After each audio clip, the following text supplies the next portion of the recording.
موجودہ دور کو انفارمیشن ٹیکنالوجی کا دور کہا جاتا ہے۔ جدید انٹرنیٹ کے زمانے میں بیشتر چیزیں آن لائن دستیاب ہو رہی ہے۔ ایسے میں ادبی رسائل بھی اب آن لائن شائع ہونے لگے ہیں اور لوگوں میں کافی مقبولیت پا رہے ہیں۔ یہی وجہ ہے کہ ادبی حلقوں میں اب آن لائن رسائل کی اہمیت و افادیت کے بارے میں ایک نئی بحث چھڑ گئی ہے۔ اسی سلسلے میں مورخہ 16 اکتوبر بروز اتوار صبح 11 بجے ناندیڑ کے اردو گھر میں ماہنامہ اقرا، بدر کامل، رہنمائے تعلیم و تربیت اور سہ ماہی نوائے اردو کے اشتراک سے ایک سیمینار بعنوان آن لائن رسائل کی اہمیت و افادیت کا انعقاد کیا جا رہا ہے۔ اس میں مہمان خصوصی کی حیثیت سے سابق registrar Maulana Azad national Urdu university professor Mahmood Siddiqui, سابق dean faculty of education Lucknow university professor Sheikh Azimuddin, مدیر اعلیٰ ماہنامہ Taleemi Safar Khalil Siddiqui, assistant professor Sharda college Parbhani professor Noorul Amin کو مدعو کیا گیا ہے۔ تمام محبان علم و ادب سے درخواست کی جاتی ہے کہ زیادہ سے زیادہ تعداد میں شریک ہو کر پروگرام کو کامیاب بنائیں۔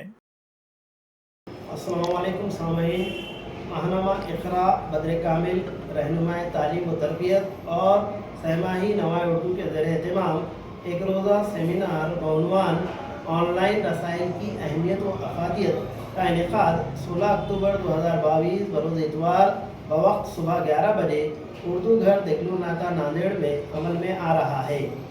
اس سیمینار میں مقررین خصوصی پروفیسر محمود صدیقی صاحب، سابق registrar Maulana Azad national Urdu university Hyderabad, professor Sheikh Azimuddin صاحب، سابق dean faculty of education Lucknow, doctor Khalil Siddiqui, مدیر ماہنامہ تعلیمی سفر لاتور، اور doctor Syed Noorulamin, assistant professor شعبہ اردو شاردا کالج پربھنی اپنے خیالات کا اظہار کریں گے۔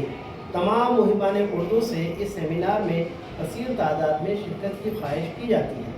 سیمینار کے اختتام پر پروفیسر صادق صدیقی، سابق صدر شعبہ انگریزی NSB کالج ناندیڑ، اور فیاض النساء بیگم کی مرتبہ کتاب مخدوم محی الدین کی منتخبہ نظموں کے تراجم کا رسم اجرا بھی عمل میں آئے گا۔